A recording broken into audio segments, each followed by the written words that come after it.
इतिहासात फार मोजक्याच लोकांना संधी मिळते. 6 महिन्यापूर्वी जरांगे पाटील कोण हे कोणालाही माहिती नव्हते.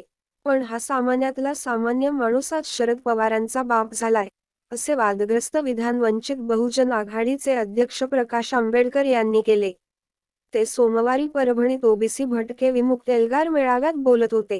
प्रकाश आंबेडकर म्हणाले की, मनोज जरांगे पाटील यांना इतिहासात नाव कोरण्याची संधी आहे. किंबहुना नवा इतिहास घडवण्याची संधी आहे. त्यांनी संयमाने काम करायला पाहिजे, असा सल्ला देखील त्यांनी दिला. थेट पंतप्रधानांना केले लक्ष्य. परभणीत ओबीसी भटके विमुक्तांची एल्गार सभा आयोजित करण्यात आली होती. या एल्गार सभेला प्रकाश आंबेडकर, प्रकाश अण्णा शेंडगे, टी.पी. मुंडे यांच्यासह लक्ष्मण हाके आदी उपस्थित होते. या सभेत बोलताना प्रकाश आंबेडकरांनी मराठा आरक्षण, मनोज जरांगे, शरद पवार, भाजप आणि थेट पंतप्रधान यांना लक्ष्य केले.